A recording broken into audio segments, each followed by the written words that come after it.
na ngayong 2026, binigyan tayo ng Panginoon ng bagong taon na haharapin at alam natin na kasama natin siya this 2026.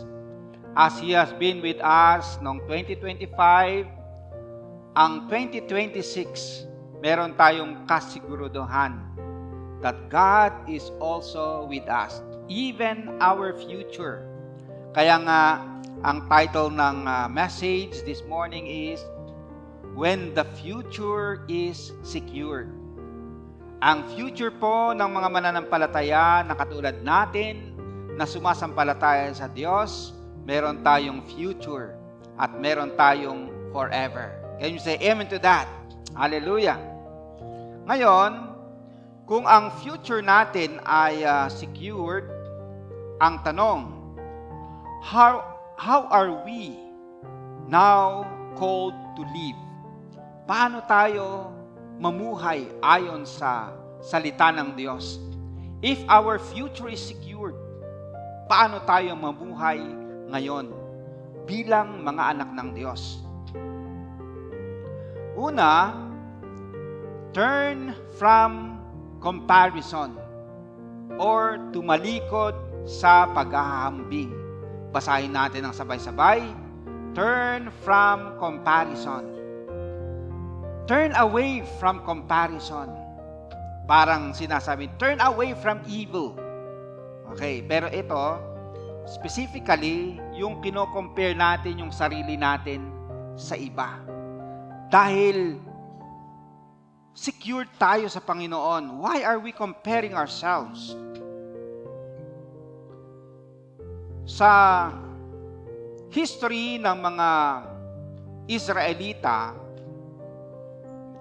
itong mga tao ng Diyos, yung bayan ng Diyos, usually, tinitingnan nila yung kanilang kapaligiran, yung other nations, na mukhang nag-i-improve, yumayaman yung kanilang bansa. Pagkatapos, nagkakaroon ng tension yung kanilang pananampalataya. And so, natetempt sila na ihambing yung kanilang sarili sa iba at nagkakaroon sila ng inggit.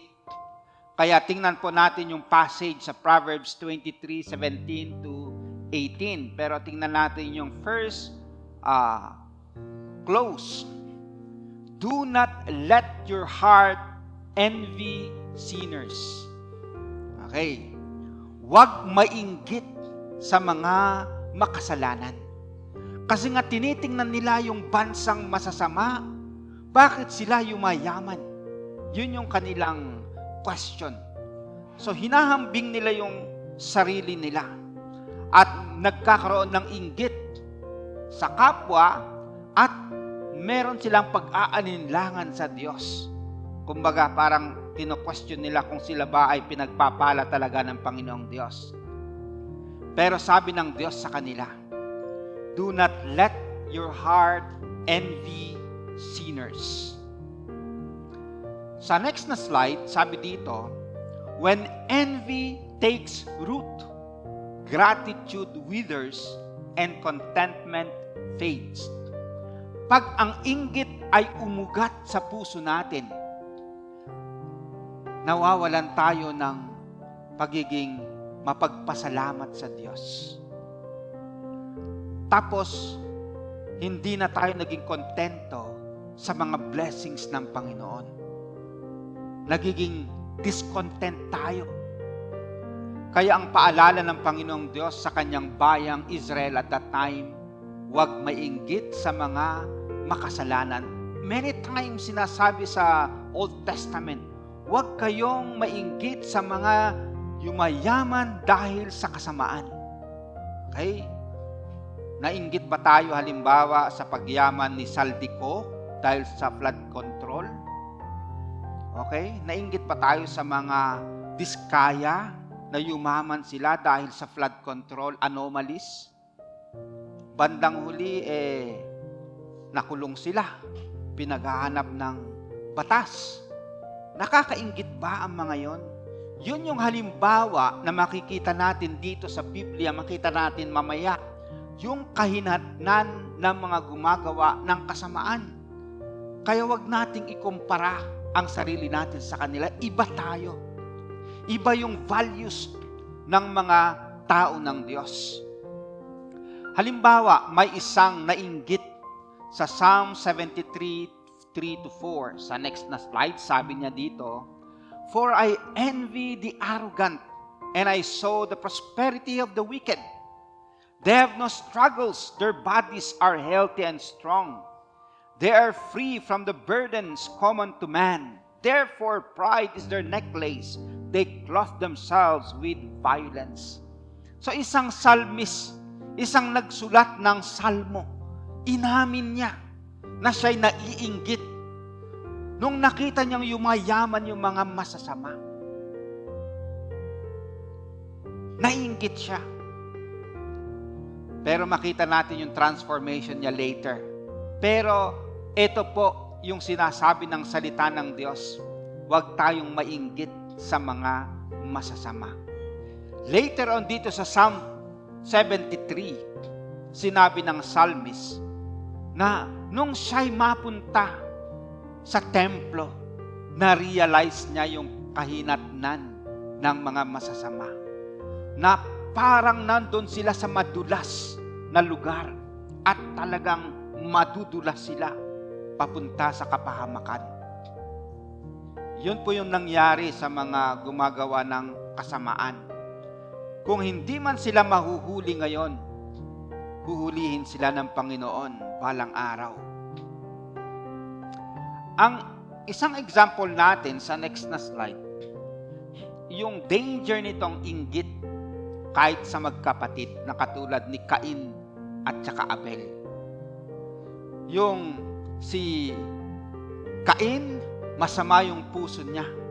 Nag-alay siya sa Panginoon.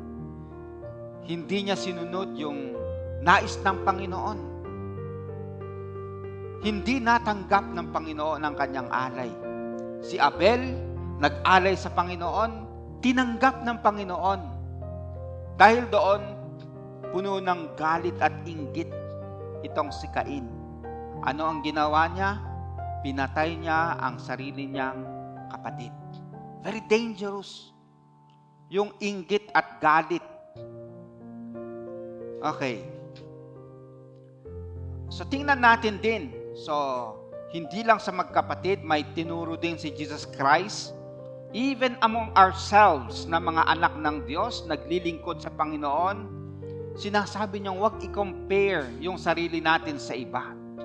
Sa next na slide, ito yon. Nung nag-resurrect si Jesus Christ, tapos si Jesus, kinakausap niya si Pedro dito sa beach after nilang kumain. Jesus said to Peter, "When you are old, you will stretch out your hands, and someone else will dress you up and take you where you do not want to go." He said this to indicate the sort of death by which Peter would bring glory to God. Yung sinabi ni Jesus Christ, you will stretch out your hands when you are old, ito ay idiomatic expression ng crucifixion. Kung paano mamamatay si Pedro. At nangyari yun. Namatay si Pedro by crucifixion. Sinabi na yan ni Jesus Christ, prophecy. Pero pinaliwanag dito sa verse 19, He said this to indicate the kind or sort of death by which Peter would bring God glory. Imagine even sa kamatayan ni Pedro as a martyr, God is being glorified. So, pinaalam na ni Jesus kay Peter ang kanyang kamatayan. Verse 20, Peter turned and saw following them the disciple that Jesus loved, si John. Nung lumingon si Pedro, sumusunod si Juan. Sabi ni Peter, "Master," said Peter to Jesus, seeing him there, what about him? Okay. So ito po yung comparison ni Pedro. Kasi sabi ni Jesus Christ, ganito ka mamamatay to bring glory to God. Lumingon si Pedro, nakita niya si Juan. Papaano naman siya? Papaano naman? Kino-compare niya yung sarili niya.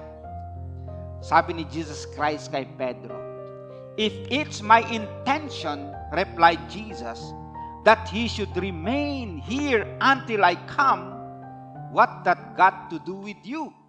You must follow me.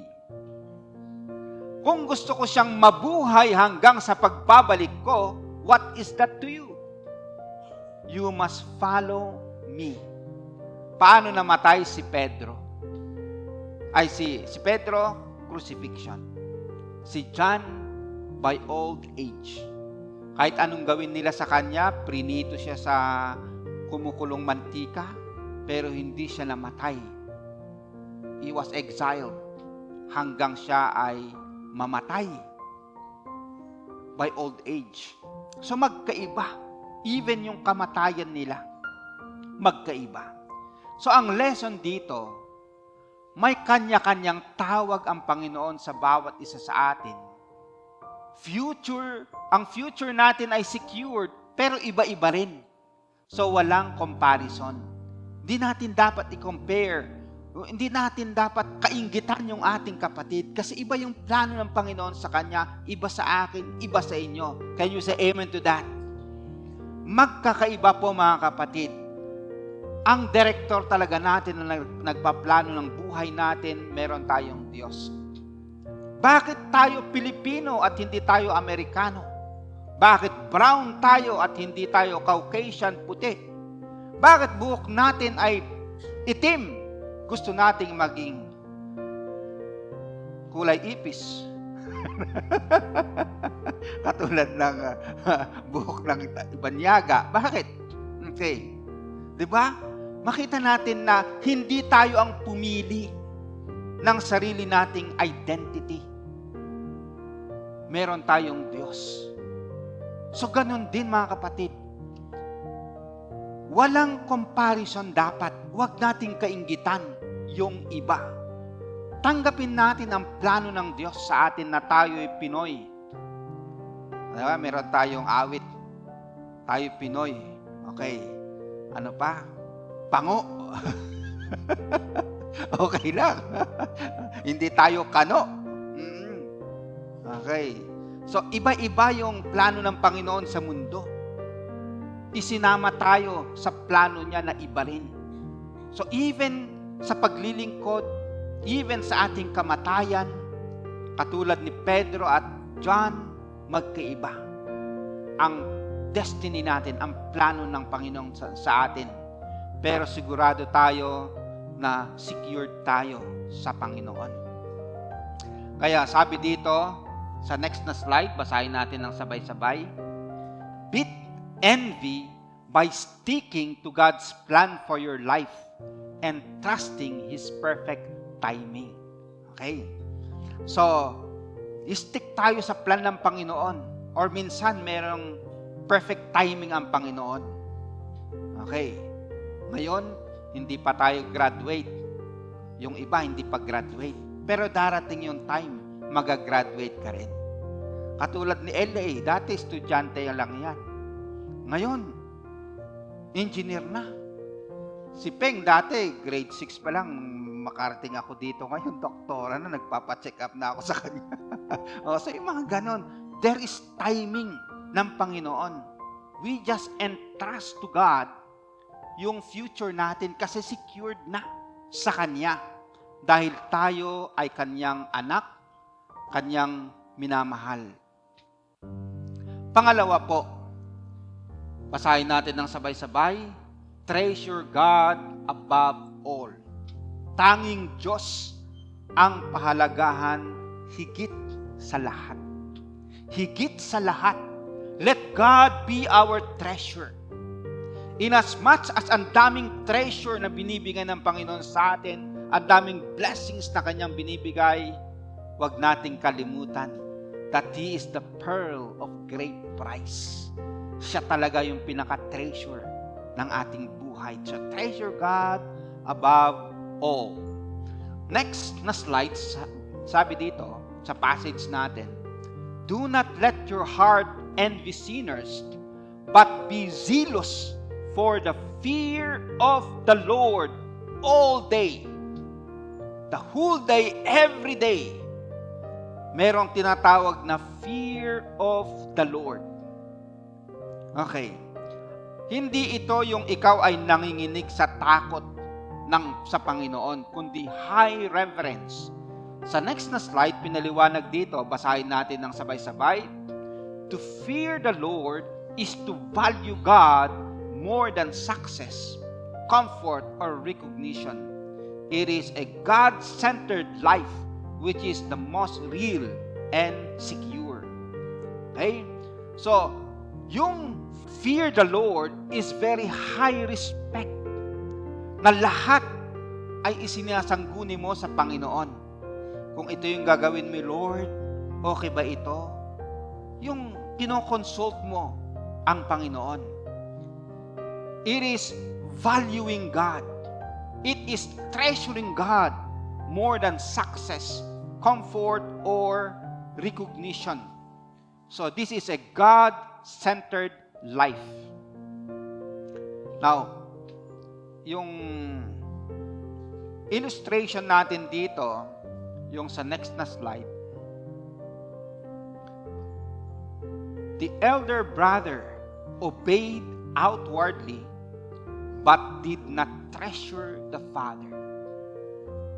Ito yung painting by Rembrandt about the prodigal son.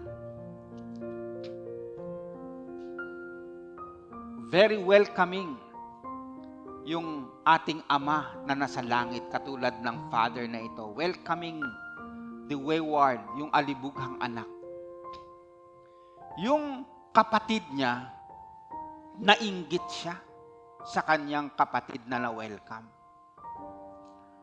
Pagkatapos, ang sinabi pa niya, Tatay, ako'y naging parang alipin. I slave myself. Ginamit niya yung word na alipin. Hindi man lang kayo nagbigay sa akin ng kahit kambing man lang. Pero nung isang anak nyo na nilustay ang iyong kayamanan, pagbalik, eto pa, yung pinatabang baka ang iyong binigay para sa kanyang selebrasyon ng kanyang pagbabalik. Nainggit itong kapatid, older brother. Ang sabi ng ama, Anak, everything is yours. Everything is yours. Kasama ako, lagi mo akong kasama. Pero itong anak, yung kapatid mo. Okay, sinabi niya talaga, kapatid mo ito. Bumalik. Bumalik. So, kailangan nating magsaya. Dahil lang yung kapatid nawala at natagpuan. Yung point dito, mga kapatid, kung paano natin dapat i-treasure yung presence ng Panginoon sa atin.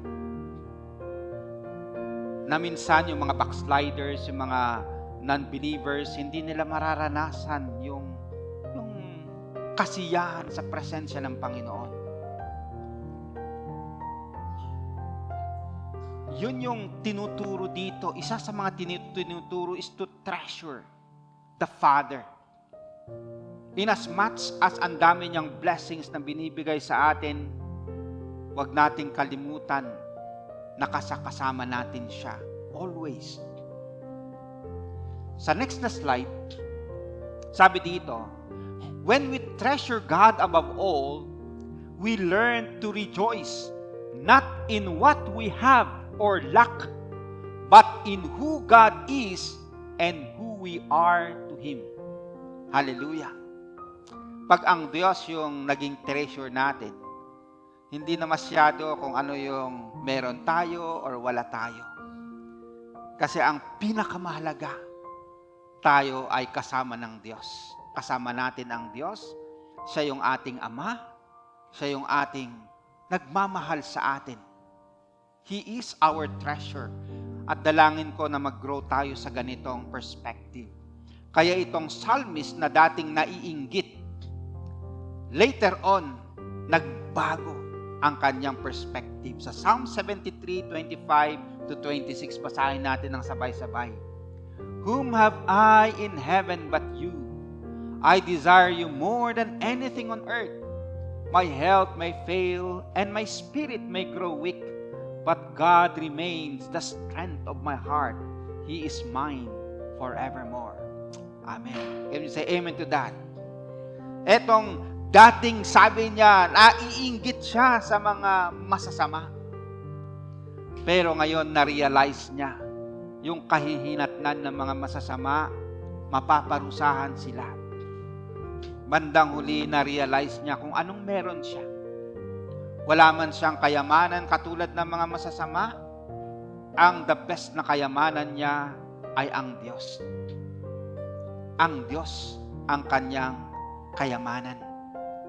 At ang sabi dito, even my health may fail and my spirit may grow weak. Sa ibang translation, my heart and my strength may fail. But God is my strength and my portion forevermore. Yung portion, my inheritance. Ang tanging treasure ko, ang tanging kayamanan ko, God is my treasure forevermore. Hallelujah. Yan po yung inawit natin kanina. Ikaw ang aking pastol, hindi magkukulang, sapat na, at higit pa. Biyaya mo'y sagana at umaapaw, sapat na, at higit pa. Wala na ngang mahihiling pa, pagkat ika'y sapat na, at higit pa. Okay? Ika'y sapat na. Ikaw, Diyos, ay sapat na. Sapat na sa lahat kong pangangailangan, higit pa sa lahat kong inaasahan. Hallelujah. Tingnan naman natin uli si Peter sa John 21. Very interesting kasi nung nag-resurrect si Jesus Christ, pagkatapos nagpakita si Jesus Christ doon sa beach, ang tanong ni Jesus Christ kay Pedro is, do you truly love me more than this? Yun yung tinatanong ni Jesus Christ, mahal mo ba ako? At yun din ang tinatanong ng Panginoon ngayong bagong taon. He secured our future.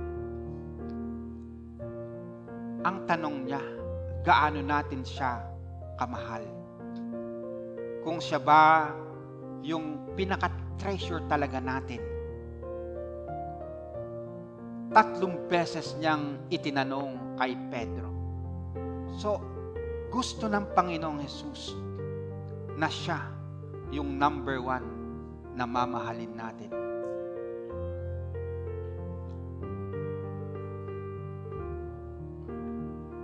Ang lagi kong illustration dito ay yung mga bata pa ang aking mga anak. At tuwing umuwi ako, may mga pasulubong. Pero later on, ang interest ng aking mga anak ay sa mga pasalubong. Mga blessing na mga maliliit. Na minsan hindi na nila ako yakapin, number 1 ang pasalubong. Sabi ko, na-miss ba nila ako o hindi Kaya ang ginawa ko one time, wala akong dalang pasalubong. At naghahanap pa rin sila ng pasalubong. Daddy, nasaan yung pasalubong? Sabi ko sa kanila, ako, salubungin ninyo ako. Ako yung pasalubong, hindi nyo ba ako na-miss? Kasi, ang the best na pasalubong natin talaga ay ang Panginoon mismo. That He is our treasure. Na masaya tayo habang tayo nasa church at nagwo-worship sa Kanya, masaya tayo sa Kanya. Pag pinapakinggan natin, binabasa natin ang Kanyang mga salita, masaya tayo. Amen ho ba? Ngayon, namimiss ko yung anak ko na si Renz. Wala naman siyang binibigay sa akin na regalo. Buti na lang si Lynette meron, no? Siya wala. Pero namimiss ko pa rin. Ganon kahalaga yung halaga ng isa, hindi yung mga kung anong maibigay. Ganon po yung tanong ni Jesus Christ kay Peter, mahal mo ba ako? Ako, more than this. Kasi minsan yung this ang minamahal natin number 1. Hindi yung Panginoon. Kaya ang prayer natin ngayong 2026 sa next na slide. Yung isang slide pa. Okay. Basahin natin ng sabay-sabay. Dear God, whatever it is I desire, may I desire you more. Whatever I seek, may I seek you more. Whatever I love, may I love you more. May you be more to me than anything in this world. Kaya si Pedro, sabi niya, yes, Lord, I love you. You know, Lord, that I love you. Parang sinasabi niya na nagkamali ako. Tinakwil kita 3 times. Pero sa totoo lang, Lord, mahal na mahal kita.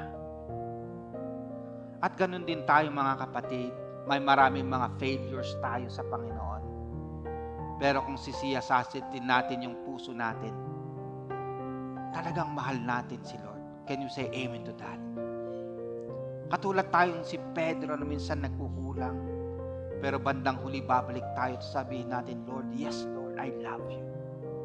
Mahal ko po kayo more than anything else in this world.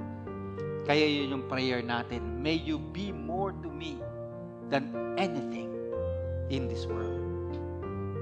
Ang panghuling point natin mga kapatid, if our future is secured, we trust God's promises. Tiwala sa mga pangako ng Diyos. At ito po yung pangako niya sa next na slide. For surely there is a hereafter, and your hope will not be cut off. Sa ibang translation, for surely there is a future.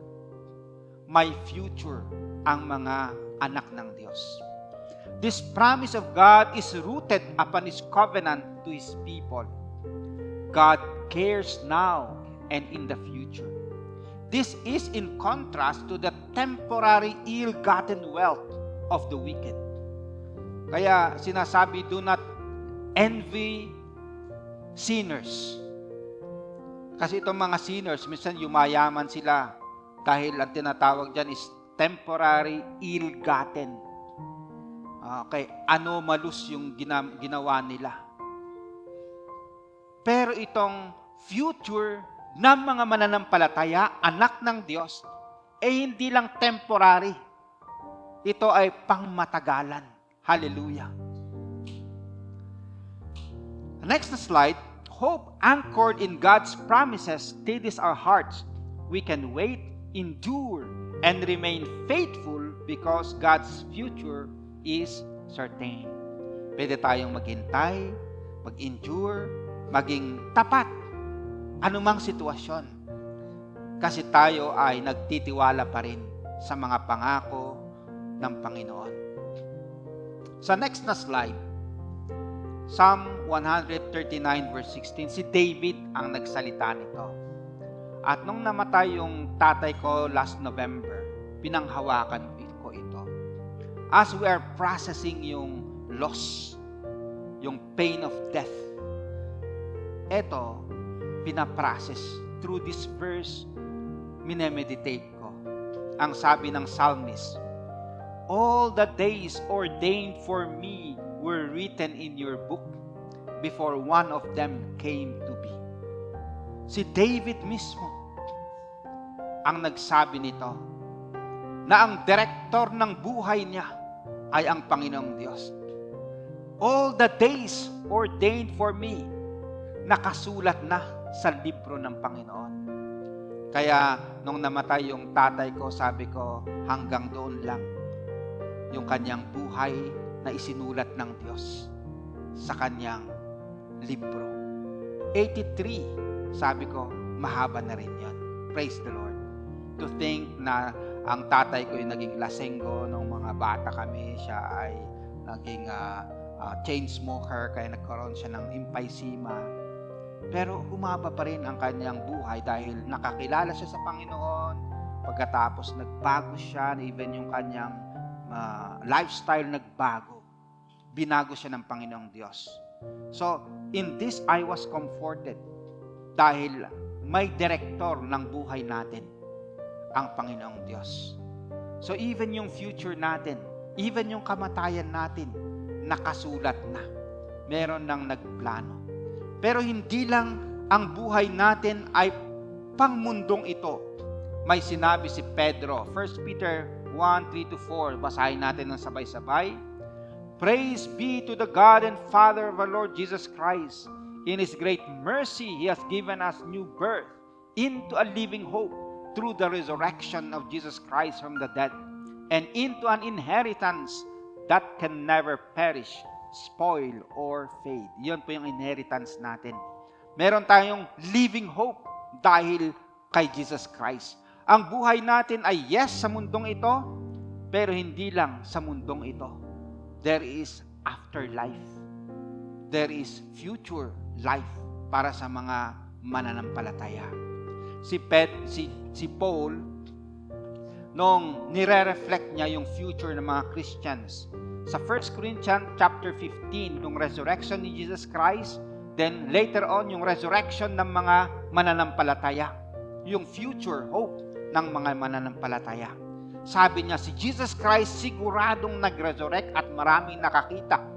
Kung hindi siya nag-resurrect, yung pananampalataya natin, futile, walang kabuluhan. Then sinabi niya rin yung resurrection ng mga believers. Tawag niya is second fruit. May future tayo. Kaya ang challenge niya, sa next na slide, basahin natin ng sabay-sabay. Therefore, my dear brothers and sisters, stand firm. Let nothing move you.